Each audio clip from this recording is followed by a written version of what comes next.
Okay, so today I'm starting your first chapter. What is biology or introduction to biology? As you know, biology is a combination of two words. The first word is bios, which is a Greek word which means life, and logos means to thought or reasoning, or in other words, to study.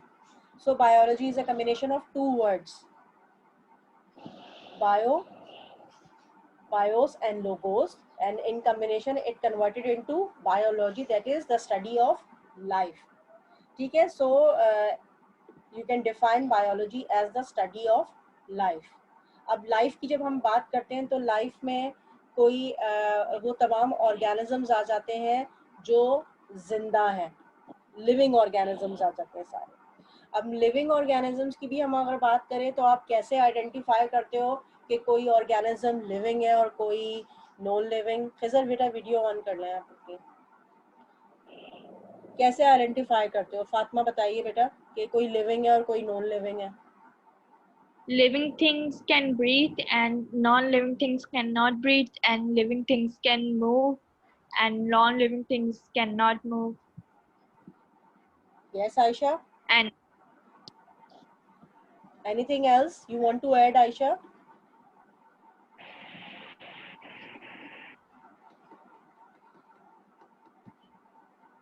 Aisha, are you listening?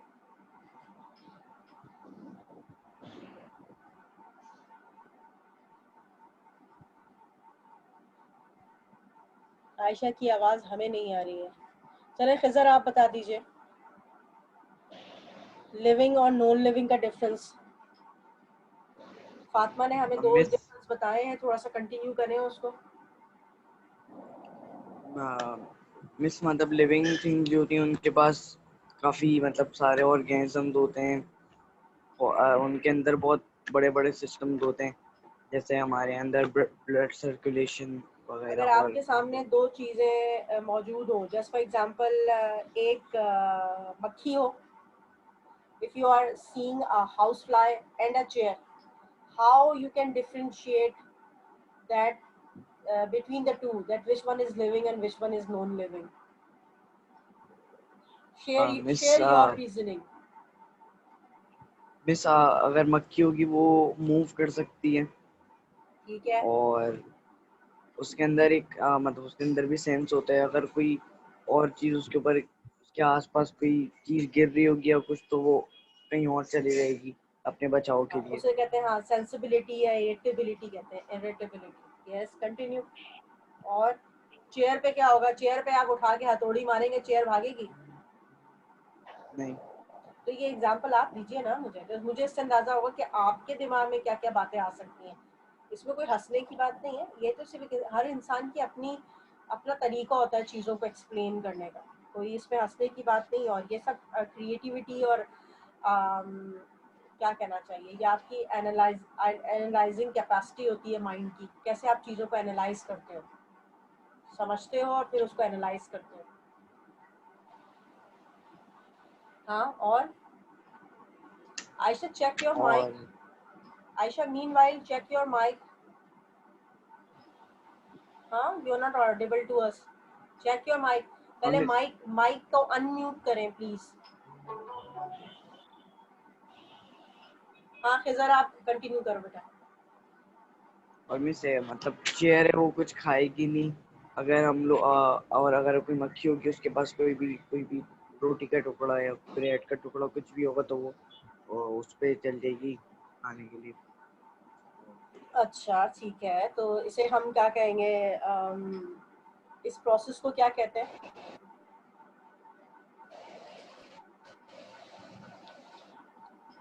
इस process को क्या कहते हैं? Miss process का नाम नहीं पता. Nutrition. The taking up of energy or the food by organism is known as nutrition. Miss, what is it called? Beta, nutrition. The process of Okay. taking nutrition. और वो जो फूड जो होता है, फूड कहलाएगा न्यूट्रिएंट्स। अच्छा, जब basically हम न्यूट्रिएंट्स की बात करते हैं ना, तो न्यूट्रिएंट का मतलब ये वो वाला फूड इस तरह से नहीं जैसे हम जो खाना खा रहे हैं, ठीक है, वो फूड में तो आता है, लेकिन जब हम न्यूट्रिएंट्स की बात करते हैं ना, तो न्यूट्रिएंट्स में हमारा कॉन्सेप्ट जो होता है वो ये होता है कि जैसे कार्बोहाइड्रेट्स, प्रोटीन, जो बेसिक कॉन्स्टिट्यूएंट्स हैं, कार्बोहाइड्रेट्स, प्रोटीन्स, लिपिड्स, फैट्स, ठीक है, हम इससे मुराद ये ले रहे होते हैं। जब कार्बोहाइड्रेट की बात करते हैं तो कार्बोहाइड्रेट में सारी चीज़ें आ जाती हैं, सारे शुगर्स आ जाते हैं, चाहे वो फ्रूट शुगर हो, चाहे वो पॉलीसैक्राइड्स हो या मोनोसैक्राइड्स हो, सब चीज़ें आ जाती हैं इसके अंदर। हम इस पर ही बात करेंगे आगे, हमारे चैप्टर्स हैं इसके ऊपर, न्यूट्रिशन के ऊपर, उसमें हम सारी डिटेल में बात करेंगे, ठीक है। अच्छा चले, so you people have cleared me the points regarding for the organisms, that which one you can claim as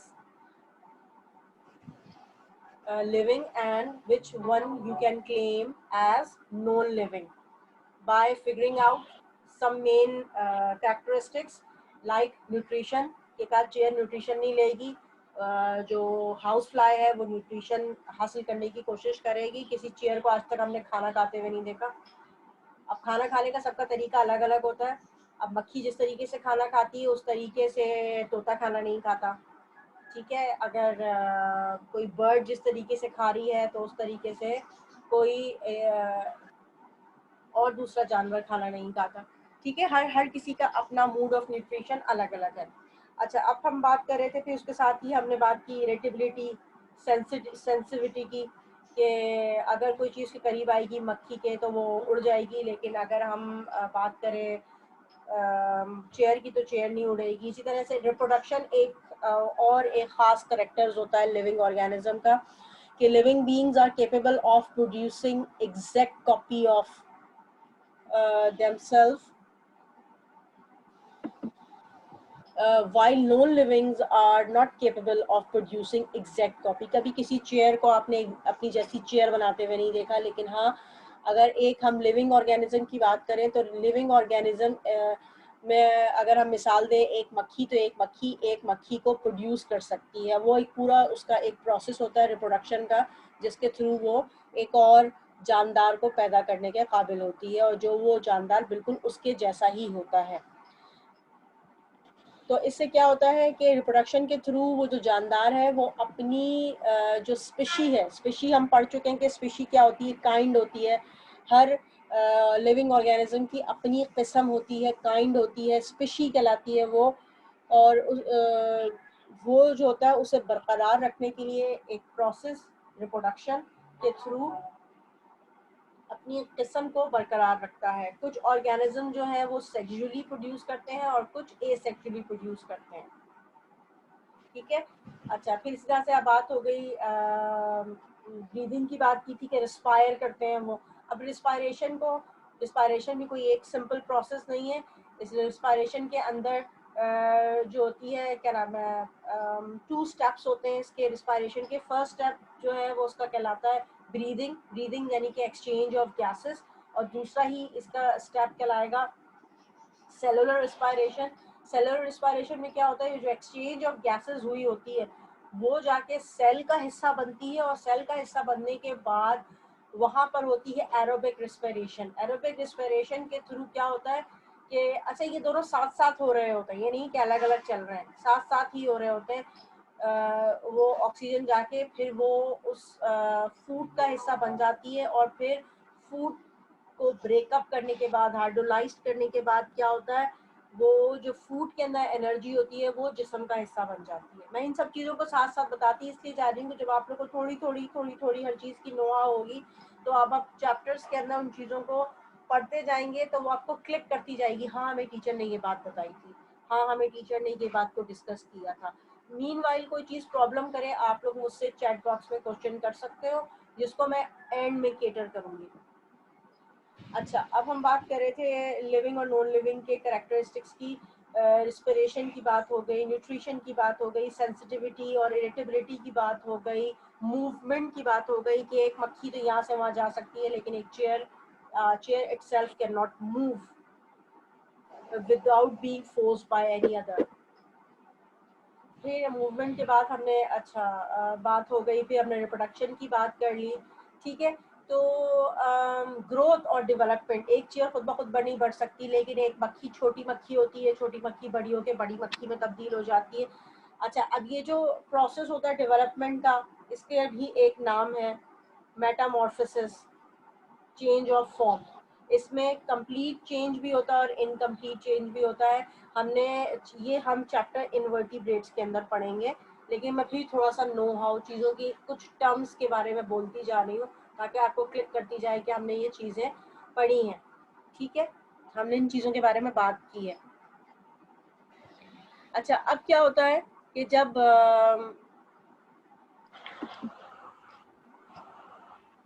हम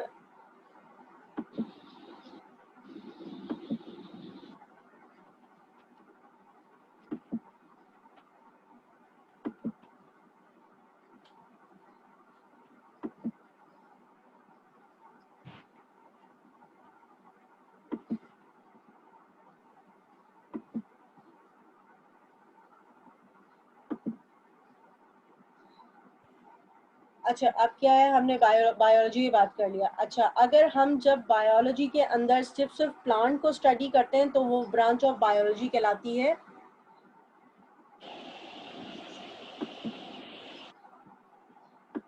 अच्छा, अब हम जब इसको आसानी के लिए जब हम लोग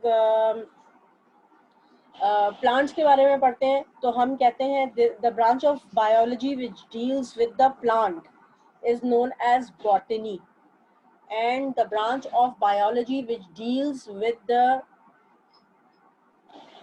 animals is known as zoology.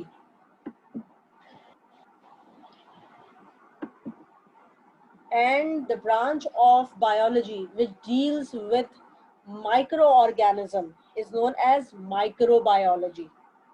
ठीक है, तो ये तो जितने जानदार थे उनको हमने 3 हिस्सों में डिवाइड करके बायोलॉजी में पढ़ते हैं। इसी के बेसिस पे मजीद इसी को बेस बनाते हुए और ब्रांचेस ऑफ बायोलॉजी है, ताकि अगर हम बात करें एक प्लांट की तो एक प्लांट के अंदर बहुत सारी चीज़ें होती हैं।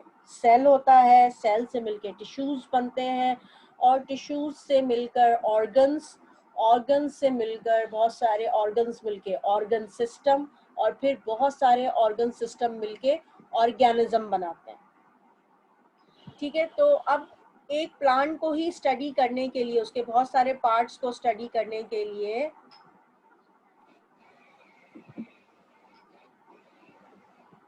जो है बहुत सारी हमें उसको मजीद ब्रांचेस में डिवाइड किया हुआ है बायोलॉजी को। लेकिन बेसिक 3 ब्रांचेस कौन सी हैं जो मैंने आपको बताई कि बेसिक 3 ब्रांचेस जो हैं इसकी बॉटनी, ज़ूलॉजी एंड माइक्रोबायोलॉजी है, ठीक है। बॉटनी में आ गए सारे प्लांट्स, ज़ूलॉजी में आ गए सारे एनिमल्स और माइक्रो ऑर्गेनिज्म सारे कहाँ आ गए, माइक्रोबायोलॉजी। फिर इसके बाद बायोलॉजी को जो है मुख्तलिफ ब्रांचेस में इसको डिवाइड किया जाता है ताकि जितनी भी जो हमने ब्रांचेस आपको बताई है उनको और डिटेल में और अच्छे तरीके से हम समझ सकें। तो उसमें आ जाती हैं हमारी और बहुत सारी ब्रांचेस। मैं अब आप लोग को उसकी डिवीजन दिखाती हूँ। अब से फर्स्ट है हमारी मॉर्फोलॉजी। मॉर्फोलॉजी वर्ड ड्राइव हुआ है मॉर्फ विच मीन्स फॉर्म और लॉजी मीन्स स्टडी। मॉर्फ का क्या मतलब है ये मैं पहले भी बताया था आप लोगों को, फिर बता रही हूँ। मॉर्फ मीन्स एक्सटर्नल फॉर्म और लॉजी मीन्स टू स्टडी। तो ऐसी ब्रांच ऑफ बायोलॉजी जिसके अंदर एक्सटर्नल फीचर्स को स्टडी किया जाता है। कैसे, जस्ट फॉर एग्जांपल अगर हाथ है तो हाथ कैसे हैं, उसमें कितनी फिंगर्स हैं, फिंगर्स में नेल्स हैं उसके अंदर, और क्या नाम है, कैसे उसकी बोन्स ज्वाइन हुई हैं।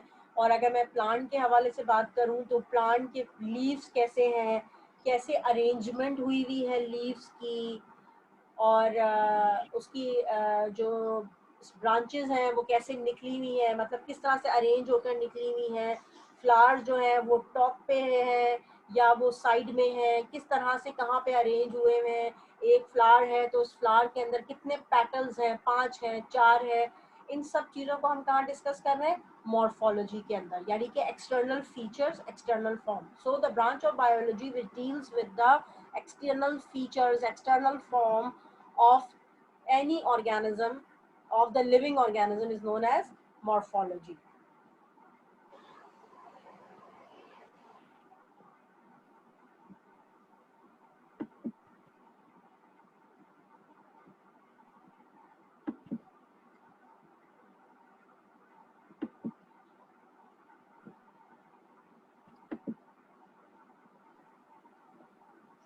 Just wait.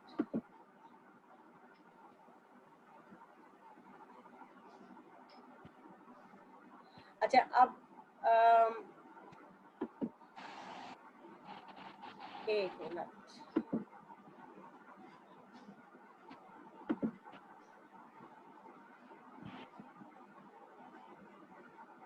मिस, मुझे आपसे एक चीज पूछनी थी.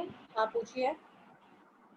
मैं पूछ रही थी कि जो zoology का और botany का पेपर होगा वो अलग अलग होगा. अभी तक ऐसी हमें कोई न्यूज़ नहीं है. अभी ये था कि 30 मार्क्स का पेपर होगा आप लोगों का. देखें अभी एग्ज़ाम्स कंडक्ट होने से पहले हमें और क्या नोटिफिकेशन आती है, क्योंकि इससे पहले ऐसा होता था कि बॉटनी और जोलॉजी, 2 साल पहले की बात है, बॉटनी और जोलॉजी जो है वो अलग अलग पोर्शन में आता था. एक आपका सेक्शन होता था बॉटनी और एक सेक्शन होता था जोलॉजी. तो 2 साल पहले इसको ख़त्म कर दिया गया था और अब कंबाइंड फॉर्म में ही बॉटनी जोलॉजी एक साथ करके आने लगा था. एक सेक्शन होता था आपका शॉर्ट आंसर का और एक सेक्शन होता था आपका लॉन्ग आंसर का और एक आपका ऑब्जेक्टिव टाइप पेपर होता था. तो उसमें सेक्शंस अलग अलग ख़त्म कर दिए थे. ठीक है, 2 साल पहले ख़त्म कर दिया.